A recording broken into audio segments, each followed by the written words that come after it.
Hello friends, എല്ലാവർക്കും good morning. അപ്പോൾ എല്ലാവർക്കും ഇന്നത്തെ ഒരു അത്യുഗ്രൻ വിശേഷത്തിലേക്ക് തന്നെ സ്വാഗതം. അങ്ങനെ ഗീതു ഗോവിന്ദൻ്റെ കാലിൽ ഷോളൊക്കെ കെട്ടിക്കൊണ്ടിരിക്കുക. എന്തായാലും ഇന്ന് ഞാൻ ഉറങ്ങിക്കഴിയുമ്പോൾ അവളുടെ അടുത്തേക്ക് പോകുന്നത് എനിക്കൊന്ന് കാണണം എന്നും പറഞ്ഞുകൊണ്ടാണ് ഗീതു കെട്ടിയിടുന്നേ. അതിനുശേഷം ഗീതു ആ ഷോളെടുത്ത് ഗീതുവിൻ്റെ കാലിലും കെട്ടി. ഇനി കണ്ണേട്ടൻ ഇവിടെ നിന്ന് എഴുന്നേറ്റ് പോയാൽ ഞാൻ അറിയുമല്ലോ എന്നും പറഞ്ഞുകൊണ്ട് ഗീതു കെട്ടി കഴിഞ്ഞിട്ട് അവിടെ ഇങ്ങനെ കിടക്കുക. അപ്പോൾ ഗോവിന്ദ അങ്ങോട്ട് തിരിഞ്ഞു. ഈശ്വര, തിരിയല്ലേ, തിരിഞ്ഞു കഴിഞ്ഞാൽ ഞാൻ കണ്ണേട്ടൻ്റെ മേത്തേക്ക് വീഴും എന്നും പറഞ്ഞ് ഗീതു ഇങ്ങനെ നിൽക്കുക. അപ്പോഴേക്കും ഗോവിന്ദ ഇങ്ങോട്ട് തിരിഞ്ഞപ്പോൾ ഗീതു, പ്രണയത്തിന് റോസാപ്പൂക്കളുടെ മണമാണെന്ന് കവികൾ പറഞ്ഞ് കേട്ടിട്ടുണ്ട്. അതൊക്കെ തെറ്റാ. ഇന്ന് ഗീതാഞ്ജലി പറയുന്നു പ്രണയത്തിന് രാത്രി വയ്ക്കുന്ന ചിക്കൻ കറിയുടെ മണമാണ്.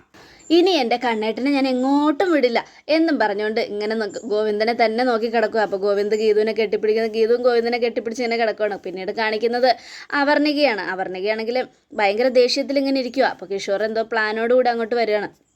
കിഷോർ വന്നപ്പോൾ അവർണിക ഉണർന്നിരിക്കുന്നുണ്ട്. എന്താ അവർണിക, നീ ഇനിയും കിടന്നില്ലേ? സമാധാനത്തോടു കൂടെ ഉറങ്ങാതിരിക്കാനുള്ള കാര്യം പറഞ്ഞിട്ടാണല്ലോ നീ ഇവിടെ നിന്ന് പോയത്. അത് കേട്ടതും എനിക്ക് അത്യാവശ്യമായിട്ട് ഒരാളെ കാണാനുണ്ടായിരുന്നു, അതുകൊണ്ട് പോയതാ എന്നും പറഞ്ഞുകൊണ്ട് കിഷോർ അവിടെ മൊബൈൽ താഴെ വെച്ചിട്ട് എഴുന്നേറ്റ് കുളിക്കാനായിട്ട് പോവുക. ഈ സമയം അവർണിക കിഷോറിനെ തന്നെ തുറച്ചു നോക്കുക. അപ്പോൾ കിഷോറാണെങ്കിൽ ഇപ്പം ആ മെസ്സേജ് വരും, അവർണികയ്ക്കിട്ടൊരു പണി കൊടുക്കാം എന്നും പറഞ്ഞുകൊണ്ട് ബാത്റൂമിനകത്തേക്ക് കയറുക. കിഷോർ ബാത്റൂമിനകത്തേക്ക് കയറിയതും മൊബൈലിൽ തുരുതുരാന്ന് മെസ്സേജ് വരാൻ തുടങ്ങി. അപ്പോൾ അവർണികയ്ക്ക് ദേഷ്യം വന്നു. ആ ഫോൺ എടുത്ത് നോക്കിയപ്പോൾ ഒരു പെണ്ണിൻ്റെ മെസ്സേജാണ് അവർണിക കാണുന്നത്. ആ പെണ്ണിങ്ങനെ എന്താണ്, ഉറങ്ങിയോ, വീട്ടിലെത്തിയിട്ട് എന്താ എന്നെ അറിയിക്കാതിരുന്നത്, തിരിച്ച് മെസ്സേജ് അയക്കാതിരുന്നത്, വിളിക്കണം കേട്ടോ എന്നൊക്കെ പറഞ്ഞുകൊണ്ടാണ് മെസ്സേജ് അയച്ചത്. അത് കണ്ടതും അവർണികയ്ക്ക് കലി കയറി. അപ്പോഴേക്കും കിഷോർ എന്തോ പ്ലാൻ ചെയ്തതുപോലെ തിരിച്ചിറങ്ങി വന്നപ്പോൾ അവർണിക ദേഷ്യപ്പെട്ടിരിക്കുന്നുണ്ട്. എന്താ അവർണിക, എന്തു പറ്റി? ഇതാരാന്ന് എനിക്കറിയണം. ഏത്? ദേ ഈ ഫോണിൽ ആരോ തുരുതുരാന്ന് മെസ്സേജ് അയക്കുന്നു. അതാരെങ്കിലും നമ്പർ മാറ്റി അയച്ചതായിരിക്കും. നീ അതൊക്കെ വിട്. നീ ആരെ യാത്രയാക്കാനാ പോയത്? ആരെ യാത്രയാക്കാൻ പോയതല്ല, ബാംഗ്ലൂരുള്ള എൻ്റെ ഒരു ഫ്രണ്ടിനെ ഇവിടുത്തെ ഫ്ലാറ്റിലെത്തി ആക്കാൻ വേണ്ടി പോയതാ. ഇവിടെയാണ് അവർ താമസിക്കുന്നതേ, അതുകൊണ്ടാണ് അവർ വിളിച്ചപ്പോൾ പെട്ടെന്ന് പോകേണ്ടി വന്നത്. അതൊന്നും എനിക്കറിയണ്ട. ഇതിലാരോ മെസ്സേജ് അയക്കുന്നുണ്ട്. എൻ്റെ അവർണിക, നീ അത് വിട്ടുകളാ. ഇതുപോലുള്ള ഫേക്കുകളൊക്കെ ഇഷ്ടം പോലെ വരുന്നുണ്ട്. അതൊക്കെ നമ്മൾ നോക്കിയാലേ ചിലപ്പോൾ നമ്മുടെ അക്കൗണ്ടിൽ പണം വരാൻ തട്ടാനുള്ള സാധ്യതയുണ്ട്. അത് കേട്ടതും അത് ശരിയാ. എന്നിട്ടും ഞാൻ ഒരു അമ്മയാകാൻ പോകുന്നെന്ന് അറിഞ്ഞിട്ടും നിനക്കൊരു സന്തോഷമില്ലല്ലോ കിച്ചു? എനിക്ക് സന്തോഷമൊക്കെ ഉണ്ട്. പിന്നെ എല്ലാവരും കാണിക്കുന്ന പോലെ അത് പുറത്ത് കാണിക്കാൻ എനിക്കറിയില്ല. പിന്നെ ഇനി നിനക്ക് നിർബന്ധമാണെങ്കിൽ ഈ സിനിമയിലൊക്കെ കാണുന്ന പോലെ നിന്നെ ഞാനെടുത്ത് കറക്കാം. അത് കേട്ടതും അവർണികയുടെ ദേഷ്യമൊക്കെ മാറി. അവർണിക ചിരിക്കുക. അപ്പോഴേക്കും വീണ്ടും മെസ്സേജ് കണ്ടതും അവർണികയ്ക്ക് സമാധാനം നഷ്ടപ്പെട്ടു. ഇല്ല, എനിക്കിത് വിശ്വസിക്കാൻ പറ്റുന്നില്ല. ഇത് നമ്പർ മാറിയൊന്നും അയക്കുന്നതല്ല, ആരോ വേണമെന്ന് വെച്ച് അയക്കുന്നത് തന്നെയാണ്. എനിക്കറിയണം ഇതാരാണെന്ന് എന്നും പറഞ്ഞുകൊണ്ട് അവർണിക ഫോണെടുത്ത് തിരിച്ചു വിളിക്കുക. പക്ഷേ വിളിക്കുമ്പോൾ കിഷോർ തടയുന്നുണ്ട്. വേണ്ട അവർണിക, വിളിക്കണ്ട. നീ എന്തിനാ ആവശ്യമില്ലാത്ത പണി ചെയ്യുന്നേ? ഇല്ല, എനിക്കറിയണം ഇതാരാന്ന്, ഞാൻ വിളിക്കും എന്നും പറഞ്ഞുകൊണ്ട് അവർണിക വിളിക്കാൻ തുടങ്ങി. അപ്പോഴേക്കും ഭദ്രൻ ഫോൺ വരുന്ന കണ്ടു. വിളിക്ക്, ഇതിനു വേണ്ടിയാണല്ലോ ഞാൻ കാത്തിരുന്നത്, പക്ഷെ ഞാൻ ഫോൺ എടുക്കില്ലടി എന്നും പറഞ്ഞുകൊണ്ട് ഭദ്രൻ ഇങ്ങനെ ആലോചിച്ചുകൊണ്ടിരിക്കുക. അപ്പോഴേക്കും വിലാസിന് വരിക. അതെ, നിങ്ങൾക്ക് എന്താ മനുഷ്യ, തലയ്ക്ക് ഭ്രാന്ത് പിടിച്ചോ? അതെന്താ വിലാസിന് നീ അങ്ങനെ ചോദിച്ചത്? പിന്നെ ആ ഫോൺ കുന്ത്രാണ്ട് അടിക്കുന്നത് നിങ്ങൾക്ക് ചെവി കേൾക്കുന്നില്ലേ? ഫോൺ എടുക്ക്. അത് എടുക്കേണ്ട സമയമാകുമ്പോൾ ഞാൻ എടുത്തോളാം. എടുക്കേണ്ട സമയമാകുമ്പോൾ ഫോണും എടുക്കും, അയക്കേണ്ട സമയമാകുമ്പോൾ മെസ്സേജും അയക്കും. നിങ്ങൾക്കേ സമനില തെറ്റിയിരിക്കുക. എന്തൊക്കെയാണ് നിങ്ങളീ പറഞ്ഞു കൂട്ടുന്നേ? ആ ഫോൺ എടുക്ക്, ഇല്ലെങ്കിൽ അത് കട്ട് ചെയ്ത് വിട്. ഇല്ല വിലാസിനി, ഇല്ല, ഞാനിത് കട്ട് ചെയ്ത് വിടില്ല. ഇതിലെ ചില കളികളൊക്കെ കളിക്കാനുണ്ട്. അയ്യേ, നിങ്ങൾക്ക് ഭ്രാന്ത് പിടിച്ചോ? നീ അങ്ങനെ തന്നെ കരുതിക്കോ വിലാസിനി. എനിക്ക് പ്രാന്തെങ്കിൽ പ്രാന്ത്. ഇങ്ങനെ പ്രാന്ത് പിടിച്ച് അവസാനം ജഡ്ജിയുടെ വീടിൻ്റെ മുമ്പിൽ പോയി കാണിച്ചതുപോലെ കാണിക്കണ്ട, മനസ്സിലായോ? ഇത് അങ്ങനത്തെ പ്രാന്തൊന്നും അല്ല വിലാസിനി. എനിക്ക് കുറച്ച് കാശ് കിട്ടുന്ന പ്രാന്താ. അതുകൊണ്ട് ഞാൻ ഇതങ്ങ് ചെയ്യാൻ പോവുക എന്നും പറഞ്ഞുകൊണ്ട് ഇങ്ങനെ നിൽക്കുകയാണ്. അപ്പോഴേക്കും ദേഷ്യം കയറി അവർണിക വീണ്ടും വിളിക്കുക. ഇതെന്താ ഫോൺ എടുക്കാത്തത്? മനഃപൂർവ്വം ആരോ ചെയ്യുന്നതാ എന്നും പറഞ്ഞുകൊണ്ട് അവർണിക വീണ്ടും വിളിക്കുക. അപ്പോഴേക്കും ഭദ്രൻ വീണ്ടും മെസ്സേജ് അയച്ചു. ഇനി ഇങ്ങോട്ട് വിളിക്കണ്ട, ഹസ്ബൻഡ് കൂടെയുണ്ട്, മെസ്സേജ് മാത്രം അയച്ചാൽ മതിയെന്ന്. അപ്പോൾ അവർണികയ്ക്ക് ദേഷ്യം കയറി. ഇതാരോ വെറുതെ അയക്കുന്നതല്ല, ഇതാരോ അറിഞ്ഞുകൊണ്ട് തന്നെയുള്ള അയക്കുന്നതാ. സത്യം പറയിച്ചു, ഇതാരാ? എനിക്കറിയില്ല അവർണിക ആരാന്ന്. നീ എന്താ എന്നെ ഇങ്ങനെ സംശയിക്കുന്നേ? ഇല്ല, ഇതാരാണെന്ന് എനിക്ക് കണ്ടുപിടിച്ചേ മതിയാവും. ഇങ്ങനെ നിൻ്റെ മൊബൈലിലേക്ക് ഇത്രയും മെസ്സേജ് അയക്കണമെങ്കിൽ നീ അറിയുന്ന ആൾ തന്നെയാണ്. നീ പറഞ്ഞില്ലെങ്കിൽ ഞാനത് കണ്ടുപിടിക്കും. അയ്യോ അപർണിക, സത്യമായിട്ടും എനിക്കറിയില്ല അതാരാന്ന്. നീ എന്തിനാ എന്നെ ഇങ്ങനെ സംശയിക്കുന്നേ? അത് കേട്ടതും അപർണിക, ഞാൻ കണ്ടുപിടിച്ചോളാം, ഇവളാരാന്ന് ഞാൻ കണ്ടുപിടിച്ചോളാം എന്നും പറഞ്ഞുകൊണ്ട് അപർണിക ദേഷ്യപ്പെട്ട് ഇങ്ങനെ ഇരിക്കുക. കണ്ടുപിടിക്കണമല്ലോ, നീ ഈ നമ്പറിലൂടെ അതാരാണെന്ന് അന്വേഷിക്കണമല്ലോ. അതിനു വേണ്ടിയാണല്ലോ ഞാൻ ഈ കളി മുഴുവനും കളിച്ചത്. അവസാനം നീ സ്നേഹിക്കുന്ന നിന്റെ ഏറ്റവും പ്രിയപ്പെട്ട കൂട്ടുകാരിയാണതെന്ന് അറിയുമ്പോൾ നീ ഉറപ്പായിട്ടും കരയും അപർണിക, അവളെ വെറുക്കും. അതിനു വേണ്ടിയാണ് ഞാൻ ഈ 18-ാം അടവ് പയറ്റുന്നതെന്നും പറഞ്ഞുകൊണ്ട് കിഷോർ ഇങ്ങനെ ചിരിച്ചുകൊണ്ടിരിക്കണം. അപ്പം അപർണിക കിഷോറിനെ ഇടങ്ങണിട്ട് നോക്കുക. ഇവനറിയാം ഇതാരാണെന്ന്. ഇവൻ എന്നെ ചീറ്റ് ചെയ്യുകയാണെങ്കിൽ ഇവനെ ഞാൻ കൊല്ലും, ഉറപ്പായിട്ടും കൊല്ലും എന്ന് പറഞ്ഞുകൊണ്ട് അപർണിക ആലോചിക്കുകയാണ്. ഈ സമയം പിന്നീട് കാണിക്കുന്നത് നമ്മുടെ ഗീതുവിനെയും ഗോവിന്ദനെയാണ്. അവർ രണ്ടുപേരും ഇങ്ങനെ എന്താ പറയുക, നേരം വെളുത്ത സമയത്ത് പെട്ടെന്ന് ഗോവിന്ദ എഴുന്നേക്കാൻ തുടങ്ങുക. ഈശ്വര, കണ്ണേട്ടന് ഇപ്പം എഴുന്നേക്കും എന്നും പറഞ്ഞുകൊണ്ട് ഗീതു ഇങ്ങനെ ആലോചിച്ചുകൊണ്ട് നിൽക്കുക. അപ്പോഴേക്കും ഗോവിന്ദ് കണ്ണു തുറന്നിട്ട് ഇങ്ങനെ ചുറ്റും നോക്കി. അതിനുശേഷം ഗീതുവും നോക്കുക. ഗീതുവും ദൈവമേ, ഗോവിന്ദേട്ടൻ ഇപ്പം എഴുന്നേറ്റ പണി കിട്ടുമല്ലോ എന്നും പറഞ്ഞ് ആലോചിച്ചുകൊണ്ടിരിക്കുക. അപ്പോഴേക്കും ഗോവിന്ദ എഴുന്നേറ്റതും ഗീതു അയ്യോ എഴുന്നേക്കല്ലേ എന്ന് പറയുമ്പോഴേക്കും ഗോവിന്ദ എഴുന്നേറ്റതും ഗീതുവിനെ വലിച്ചുകൊണ്ട് അങ്ങ് ഇങ്ങോട്ടാക്കും. അപ്പോഴേക്കും ഗീതു കാലിൽ പിടിച്ചൊരു ഒറ്റ വലി. പെട്ടെന്ന് ഗോവിന്ദ് തിരിഞ്ഞു വന്ന് ഗീതുവിൻ്റെ മേത്തേക്ക് വീഴുക. ഷോ, എന്താ കണ്ണേട്ടാ ഇത്? പെട്ടെന്ന് ഞാൻ എഴുന്നേറ്റപ്പോൾ എൻ്റെ കാലിൽ പിടിച്ച് ആരോ വലിക്കുന്നത് പോലെ തോന്നി ഗീതു. ഇപ്പോൾ കണ്ണേട്ടൻ എന്നോടെ അട്രാക്ഷൻ തോന്നി തുടങ്ങി അല്ലേ? അയ്യേ, ഇത് അട്രാക്ഷൻ ഒന്നുമല്ല. ആരോ എൻ്റെ കാലിൽ പിടിച്ച് വലിച്ചപ്പോൾ ഞാൻ വീണതാ. ആരെയും മുറിയിൽ കാലിൽ പിടിച്ച് വലിക്കാൻ ഇല്ല, ഇതെന്തോ സംഭവിച്ചിട്ടുണ്ട്. കണ്ണേട്ടൻ എൻ്റെ മേത്തേക്ക് തന്നെ വീണത് നന്നായി. അതെന്താടി നീ അങ്ങനെ പറഞ്ഞേ? അല്ല, താഴേക്കെങ്ങാനും ആണ് വീണെങ്കിൽ എവിടെയെങ്കിലും പോയി തല അടിച്ചിരുന്നെങ്കിലോ? അത് ശരിയാ. എന്തായാലും എഴുന്നേക്ക് കണ്ണേട്ടാ. എഴുന്നേക്കാൻ പറ്റുന്നില്ല ഗീതു. സാരമില്ല, പതുക്കെ എഴുന്നേക്ക് കണ്ണേട്ടാ. അത് കേട്ടതും ഗോവിന്ദ് എഴുന്നേക്കാൻ ശ്രമിക്കുക. അപ്പോഴേക്ക് രഞ്ജു ഒരു മാനേഴ്സ് ഇല്ലാതെ കഥക തുറന്ന് അങ്ങോട്ട് വരികയാണ്. അത് കണ്ടതും നമ്മുടെ ഗോവിന്ദ് അയ്യേ രഞ്ജു എന്നും പറഞ്ഞുകൊണ്ട് ഇങ്ങനെ നിൽക്കുക. അപ്പോൾ രഞ്ജു ആണെങ്കിൽ ആ കാഴ്ച കണ്ട് ഇങ്ങനെ ഞെട്ടി നിൽക്കുക. കോൺട്രാക്ട് മാരേജ് ആണെന്നൊക്കെ പറഞ്ഞിട്ട് ഇവർ രണ്ടുപേരും ഭയങ്കര അടുപ്പത്തിലാണല്ലോ എന്നുള്ള ആലോചനയോടുകൂടെയുള്ള നിപ്പാണ് രഞ്ജുവിൻ്റേത്. അപ്പോൾ ഗീതു ഒന്നുകൂടെ കണ്ണേട്ടാ പതുക്കെ എഴുന്നേറ്റാൽ മതി കേട്ടോ, വീഴൊന്നുമില്ല, പതുക്കെ എഴുന്നേറ്റാൽ മതി, എനിക്ക് ധൃതിയൊന്നുമില്ല എന്നും പറയുക. പെട്ടെന്ന് ഗോവിന്ദ് അവിടെ നിന്ന് ചാടി എഴുന്നേറ്റും. അയ്യേ, അത് പിന്നെ കാല് തെറ്റി വീണതാ എന്നും പറഞ്ഞുകൊണ്ട് ഗോവിന്ദ് കട്ടിലിൽ ഇങ്ങനെ ഇരിക്കുക. അപ്പോൾ ഗോവിന്ദിൻ്റെ കാലിൽ ഷോള് കെട്ടിയിരിക്കുന്നുണ്ട് ഗോവിന്ദ്. ഇതെങ്ങനെയാ എൻ്റെ കാലിൽ കുടുങ്ങിയത്? അറിയാതെ കുടുങ്ങിയതായിരിക്കും കണ്ണേട്ടാ എന്നും ഗീതു ഞാനേ അഴിച്ചു തരാവേ എന്നും പറഞ്ഞുകൊണ്ട് ഗീതു കാലിൽ നിന്ന് കഴിക്കുക. അപ്പോൾ ഗോവിന്ദനും രഞ്ജുവിനൊക്കെ ഏതാണ്ട് കാര്യം പിടികിട്ടി. അപ്പോൾ ഗോവിന്ദ് കട്ടിൽ നിന്ന് ഇറങ്ങിയിട്ട് രഞ്ജു ഞാൻ ഇപ്പോൾ വരാവേ, ശരി ഗോവിന്ദേട്ടാ, ഫ്രഷ് ആയിട്ട് വന്നാൽ മതി എന്നും പറഞ്ഞുകൊണ്ട് രഞ്ജു അവിടെ ഇങ്ങനെ നിൽക്കും. അപ്പോഴേക്കും ഗോവിന്ദ് ബാത്റൂമിലേക്ക് പോയി. അപ്പോൾ ഗീതു ചോദിക്കുക, ഇപ്പോൾ രഞ്ജുവിന് മനസ്സിലായില്ലേ ഞങ്ങളുടെ ജീവിതം കോൺട്രാക്ട് മാരേജ് ജീവിതമൊന്നും അല്ലാന്ന്, ഒറിജിനലാണെന്ന്? മനസ്സിലായി എന്നും പറഞ്ഞുകൊണ്ട് രഞ്ജു ദേഷ്യപ്പെട്ട് അങ്ങ് പോവുക. ഈ സമയം ഗീതുവിന് ഭയങ്കര സന്തോഷമായി. എൻ്റെ ഷോളേ, നീ എൻ്റെ മാനം കാത്തു, എനിക്ക് ഒരുപാട് സന്തോഷമായി. കാരണം ഇന്ന് ആ കുഞ്ചു എന്തായാലും മനസ്സ് വിഷമിക്കും. അതുകൊണ്ട് ആ കുഞ്ചുവിൻ്റെ മനസ്സ് വിഷമിപ്പിച്ചതിന് നിനക്ക് ഒരുപാട് നന്ദി എന്നും പറഞ്ഞുകൊണ്ട് ഗീതു ആ ഷോളിനിട്ട് ഉമ്മ കൊടുത്തോണ്ടിരിക്കുക.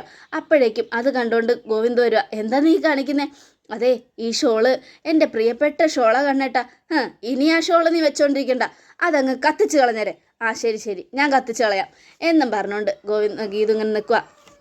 പിന്നീട് ഗോവിന്ദ് ഇന്ന് യോഗ ചെയ്യാനായിട്ട് അങ്ങോട്ട് പോവുകയാണ്. അപ്പോൾ അവിടെ രഞ്ജു ഇരിക്കുന്നുണ്ട്. അപ്പോൾ രഞ്ജുവിന് കാണിച്ചു കൊടുക്കണം, ഇങ്ങനെ പിടിച്ച് ഇങ്ങനെ ശ്വാസം മൂക്കൊക്കെ അമർത്തി പിടിച്ച് ഇങ്ങനെ ഇരുന്ന് യോഗ ചെയ്യണമെന്നൊക്കെ പറഞ്ഞിട്ടുണ്ട്. അപ്പോഴേക്കും ഗീതു വരിക.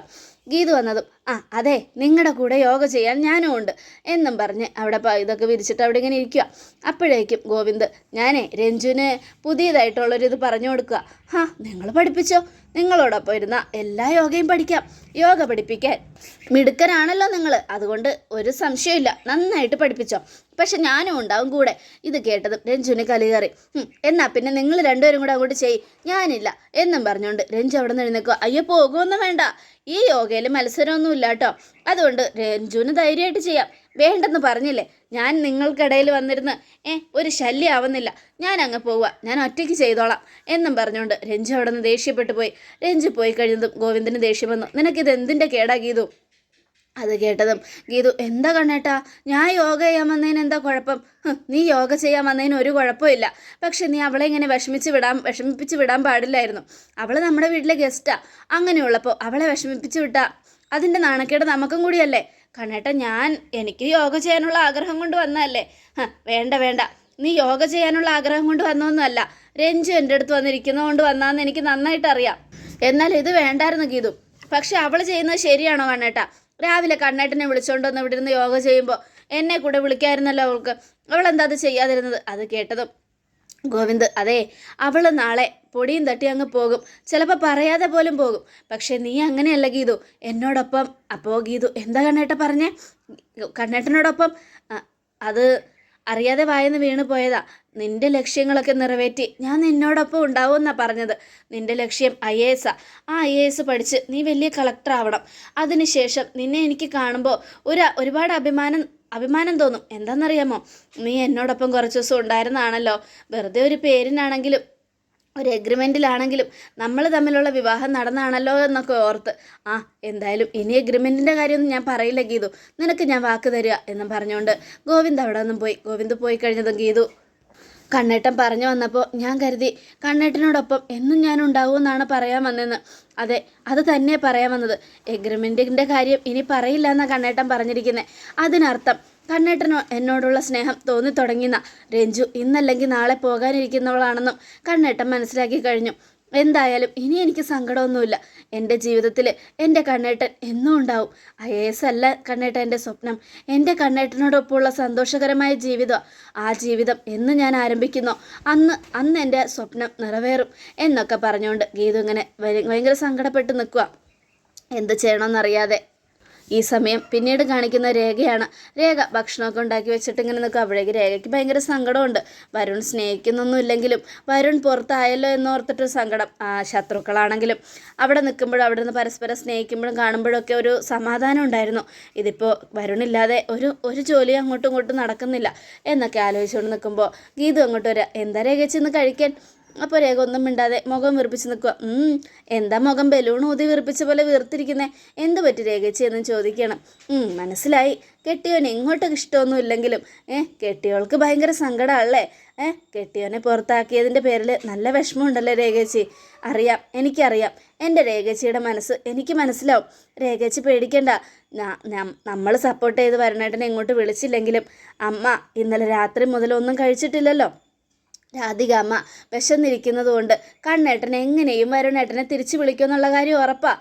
അതുകൊണ്ട് രേഖച്ച് ധൈര്യമായിട്ടിരിക്കും. എൻ്റെ രേഖക്കുട്ടി വിഷമിക്കണ്ട.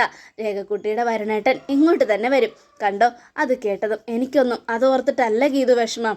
എൻ്റെ വിഷമം മുഴുവനും നിന്നെക്കുറിച്ച് ഓർത്തിട്ടാ. എന്തിനാ രേഖച്ച് എന്നെക്കുറിച്ച് ഓർത്ത് വിഷമിക്കുന്നേ? എനിക്ക് ഒരു കുഴപ്പമില്ല. ഞാൻ ഭയങ്കര ഹാപ്പിയാണ്. കണ്ടില്ലേ, എപ്പോഴും സന്തോഷത്തോടെ ജീവിക്കുക. എന്തായാലും എനിക്ക് അതിലൊരു സന്തോഷമുണ്ട് രേഖച്ചി എന്നൊക്കെ പറയുക. എന്തിനാ ഗീതു നീ ഇങ്ങനെ ഓരോന്ന് പറഞ്ഞ് എൻ്റെ മുൻപിൽ അഭിനയിക്കുന്നേ?